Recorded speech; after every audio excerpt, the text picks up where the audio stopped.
सृष्टि का आरंभ जब कुछ भी नहीं था, ना आकाश, ना धरती, ना समय, तब बस एक अनंत नील सागर था। उस सागर में प्रकट हुए आदि पुरुष महादेव। उनकी तीसरी आंख से निकली अग्नि से ब्रह्मांड की उत्पत्ति हुई। फिर ब्रह्मा और विष्णु उत्पन्न हुए, एक सृष्टि रचने के लिए, दूसरा उसकी रक्षा करने के लिए। लेकिन सबके केंद्र में थे महादेव, संहारक और परम शांत स्वरूप। ब्रह्मा: हे महादेव, आपके बिना सृष्टि का संतुलन असंभव है। महादेव मुस्कुराते हुए: संतुलन वही है जहां विनाश और सृजन साथ चलते हैं। शक्ति का आगमन: महादेव एकांत में तपस्या में लीन रहते हैं।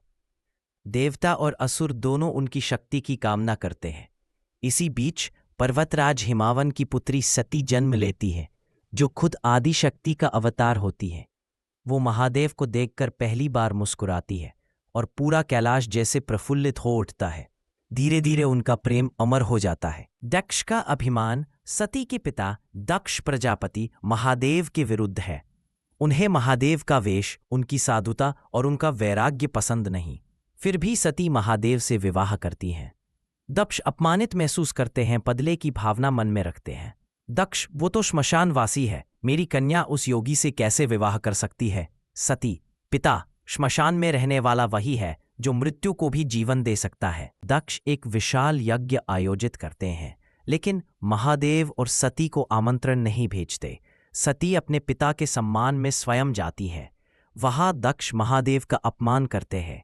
अपमान सह न पाने पर सती अग्निकुंड में कूदकर स्वयं का देह त्याग करती हैं। कैलाश में बैठा महादेव उस पल सब कुछ महसूस करता है और सती के देहांत के बाद महादेव का क्रोध ब्रह्मांड को निगलने लगता है।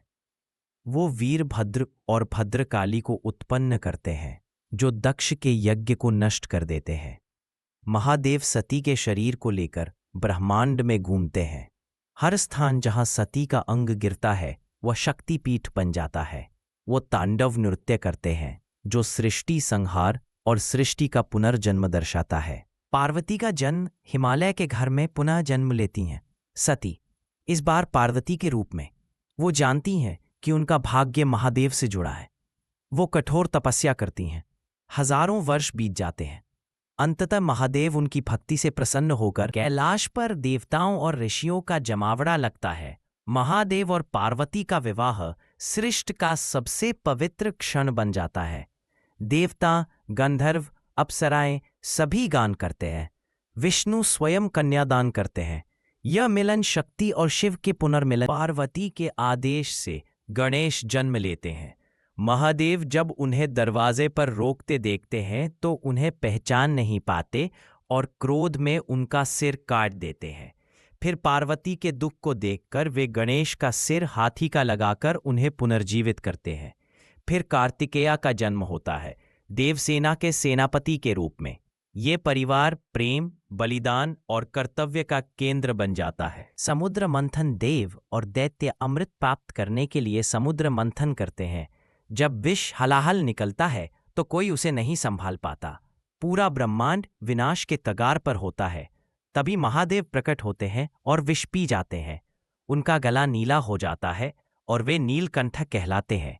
पूरा ब्रह्मांड फिर से स्थिर हो जाता है। विनाश और सृजन के अनगिनत चक्रों के बाद महादेव कैलाश पर समाधि में लीन है।